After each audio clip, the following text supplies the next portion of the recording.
vrai que le dispositif policier est très important dans votre quartier. Est-ce que vous vous êtes senti en résidence surveillée certains parlent de garde à vue quasiment. Quel est votre sentiment, vous, personnel?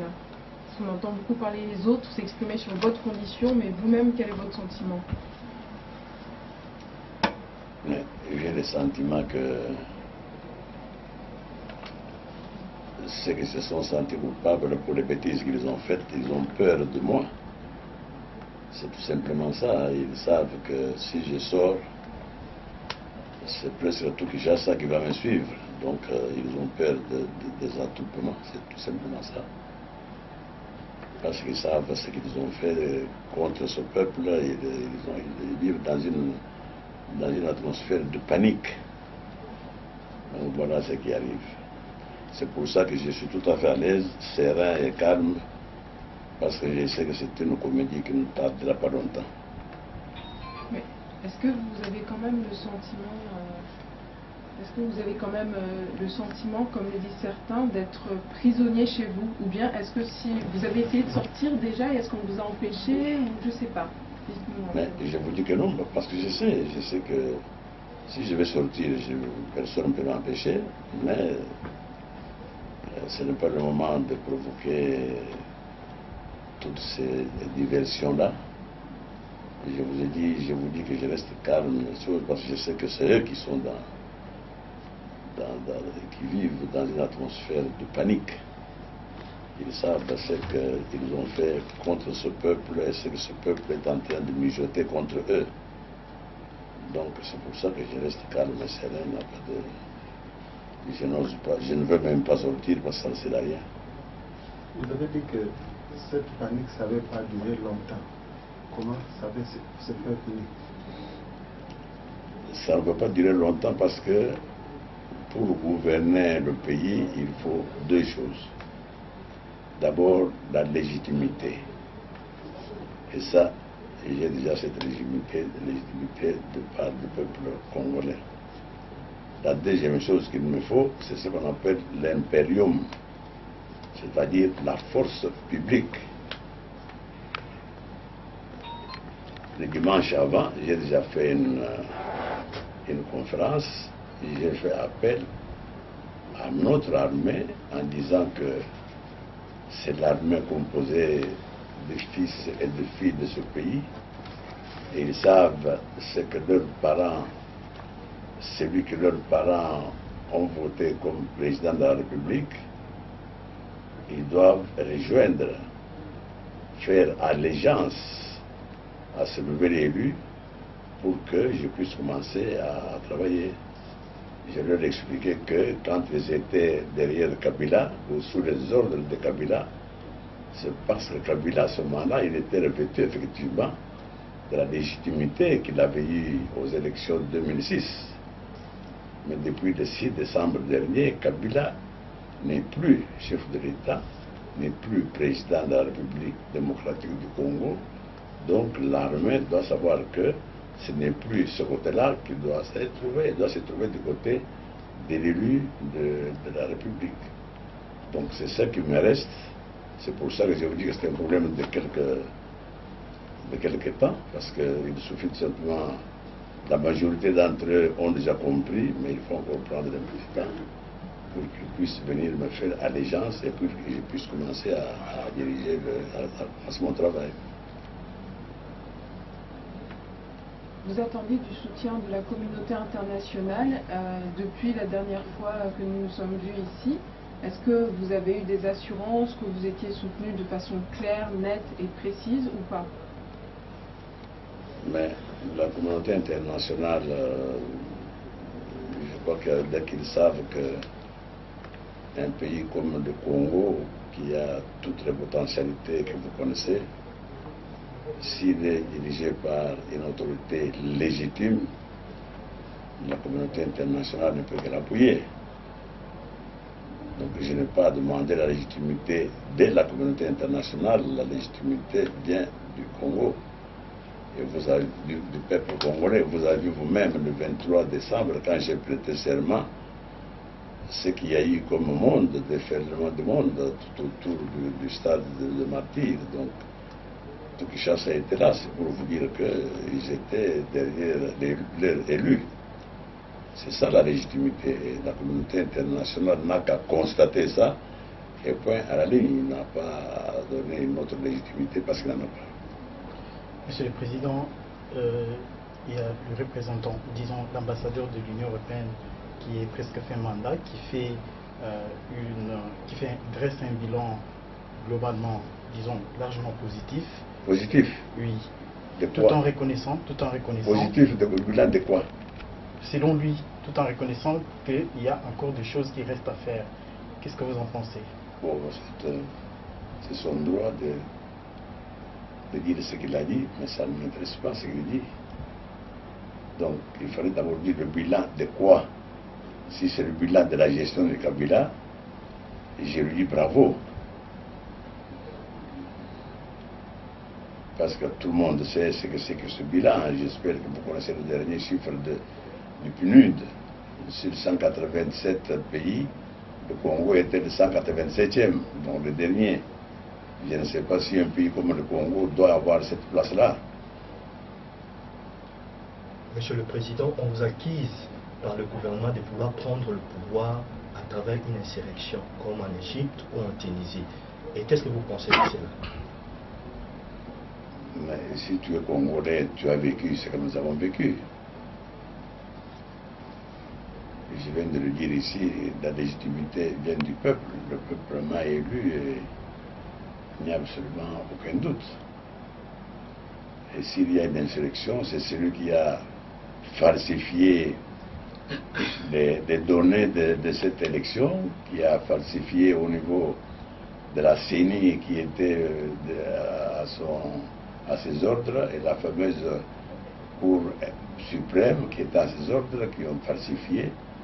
Et je dois l'ajouter ici qu'ils vont justifier devant la justice congolaise. La fois dernière, lors de votre dernier point de presse, vous aviez annoncé une série de décisions assez importantes. Qu'en est-il dans la suite? Mais je vous ai dit qu'il me reste l'impérium. Dès que j'aurai cet impérium, ça ne va pas tarder, je vais faire exécuter cette décision-là. Mais comment vous comptez les convaincre de vous rejoindre? Donc ça, il faut leur poser la question. Excellence, concernant le processus électoral, il y a un blocage que nous ressentons tous et la CENI entend poursuivre le processus. L'étape prochaine, c'est l'étape des élections provinciales. Est-ce que, en attendant cet impérium, vous pensez être à mesure d'envoyer une liste des candidats députés de votre parti, l'UDPS, à ce processus? Quel processus? Celui que poursuit le pasteur Mulunda. Et ce pasteur peut encore se mettre devant le Congolais et les regarder dans les yeux. C'est un type qui s'est carrément disqualifié. Il n'a plus sa place nulle part. Il n'a plus sa place qu'en prison. Je ne peux pas me présenter devant... Vous voyez tout de même qu'il y a eu blocage. Mais c'est éliminé. Il a tout falsifié. Il n'y a pas de... Quand j'entends qu'il y a une équipe d'experts internationaux qui vont venir, je crois qu'ils viennent en touriste ici, qu'est-ce qu'ils viennent faire? Ils vont prendre des décisions sur quelle base? Des PV et de tout ça, tout a été falsifié. Donc ils viennent perdre leur temps pour rien. En tant qu'acteur incontournable de ce dit processus, vous pensez, qu'est-ce que vous proposez? Vous pensez qu'il faut à tout prix changer l'équipe parce qu'elle n'a pas gagné? Il faut que vous puissiez proposer, comme c'était l'autre fois, des nouveaux animateurs en même temps que l'autre camp? C'est simple, je suis maintenant aux affaires. Dès que j'aurai l'impérium, la première chose que je commencerai à faire, c'est annuler tout simplement cette mascarade d'élection législative. Pas au niveau présidentiel. Au niveau présidentiel, demandez à n'importe quel Congolais, vous dira, nous avons élu ce qu'il dit, c'est fini. Ça, c'est fait. Législative, on doit annuler pour commencer les choses par le commencement, comme nous avons d'ailleurs convenu à San City en Afrique du Sud. On devait commencer toutes ces choses-là par l'identification des Congolais. Après, le recensement des Congolais. On ne connaît pas au monde, nous parlons, combien sont les Congolais. On leur dit, vous êtes aujourd'hui 60 millions, demain 70, après-demain 75 millions, ils ne savent pas. Quand Moïmoulou vous dit une circonscription comme Songorolo, il décide, il y a 2 sièges, il décide sur quelle base. Il n'y a jamais de recensement. Comment il sait combien d'habitants sont à Songorolo pour pouvoir dire qu'il y a autant de sièges. Donc vous voyez, tout ça c'est de la mascarade. On va commencer les choses par le commencement, après le recensement, on va commencer les choses encore une fois par le commencement, par les élections locales. Ça veut dire après, donc, c'est-à-dire les communes, les collectivités.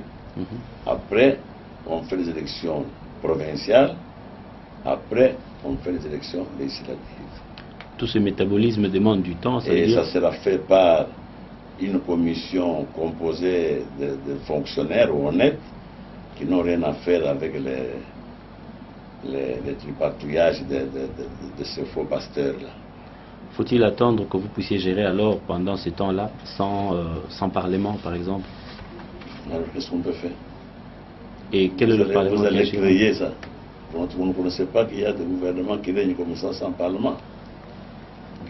On va le faire. Le gouvernement, le chef de l'État prendra des ordonnances à la place des lois jusqu'au moment où nous aurons fait des choses, parce qu'il faut bien faire les choses. Il ne faut pas le faire parce qu'il faut le soi-disant Parlement. Il faut bien faire les choses. Et c'est ce que je viens de dire là qui est la seule chose, la seule manière de bien faire les choses. Monsieur Tshisekedi, depuis un certain moment, il vous arrive rarement de passer, de terminer l'année au pays. Aujourd'hui, on est le 31 décembre. Quel sentiment vous anime pour l'instant de terminer cette année au pays? Je n'ai pas compris. Vous parlez trop lentement là. Je dis, depuis un certain moment, vous terminez souvent l'année civile à l'étranger. Aujourd'hui, vous avez eu l'occasion de terminer cette année 2011 au pays. Donc aujourd'hui, on est le 31 décembre. Quel sentiment qui vous anime pour l'instant de terminer cette année au pays? Non, le 31 décembre 2010, j'étais dans mon pays, mais toujours dans la tristesse. Parce que depuis des années, les Congolais sont ce qu'ils sont, vous le savez. La misère, la pauvreté, ils ne peuvent même plus fêter ce que vous appelez la bonne année. Hein. Les Congolais ne fêtent même plus ça. Mais cette fois-ci, j'ai le fait avec énormément de joie parce que le peuple vient de me dire enfin pour que je puisse réaliser le projet de société pour lequel je me suis battu 30 ans durant. Je suis très heureux, malgré que le peuple n'a pas est toujours dans sa misère. Nous allons très bientôt lui donner ce qu'il faut pour qu'il mette fin à cette misère-là et qu'il commence à développer son pays. Donc je suis très heureux de passer cette fin d'année dans le bonheur parce que je suis à la tête de mon pays. L'occasion faisant de la rendre, pouvez-vous présenter le vœu à tous les Congolais et les électeurs qui vous ont élu président? Ah, merci beaucoup. Merci, c'est très gentil ça, mes chers compatriotes. Malgré que les criminels m'ont mis dans la situation que vous connaissez, je profite de la présence de la presse ici pour présenter à vous tous et à vous toutes mes vœux les meilleurs pour l'année qui va commencer. Comme je viens de dire, malgré vos misères, malgré que vous n'avez pas mangé ou vêtu vos enfants ou les envoyés à l'école, soyez heureux parce que c'est le début du commencement de bonnes choses qui nous attendent. Donc, quand je vous dis que je vous souhaite une heureuse année, c'est réellement une véritable heureuse année. Monsieur Tshisekedi, si cette situation persiste, comment l'IDPS et vous-même comptez-vous s'y prendre pour les décanter? À ce moment-là, vous verrez ce que je ferai. Monsieur le Président, permettez-moi quand même de poser cette question-là, parce qu'aujourd'hui, beaucoup de gens réfléchissent, si vous voulez, à ce qui sera proposé comme piste de sortie à cette crise. Il y en a qui parlent d'une cohabitation, ça veut dire le camp qui sort va rester peut-être à la présidence et vous prendrez la primature. Il y en a qui parlent de l'annulation purement et simplement de cette élection. Il y a d'autres, cette troisième proposition, de ceux qui pensent qu'on peut considérer cette première élection présidentielle comme un premier tour et qu'on rentrerait peut-être très prochainement à un deuxième tour. Et c'est celui-là qui va confirmer celui d'entre vous et Kabila qui sera réellement le président de la République. Quel est le schéma qui vous semble faisable? Allez demander ça, vous êtes plein dans le peuple congolais, allez poser cette question à n'importe quelle parcelle, à n'importe quelle rue à Kinshasa, vous aurez la réponse. Ce n'est pas à moi de vous répondre. C'est-à-dire qu'il n'y a aujourd'hui pas de porte ouverte forcément avec le camp Kabila, avec cette majorité. Pardon? Ça veut dire qu'il n'y a aujourd'hui pas de négociation possible, pas d'ouverture possible avec le camp Kabila aujourd'hui? Mais négociation pour dire quoi? Pour sortir justement, comme le dit mon confrère, peut-être de cette crise dans laquelle sont On ne aussi... sort pas de la crise, on va sortir de la crise parce que je viens de vous le dire, je vous le répète, ce qui me manque ici c'est l'impérium, c'est-à-dire la force publique. Cette force, vous savez qu'il y a des années qu'elle est habituée à faire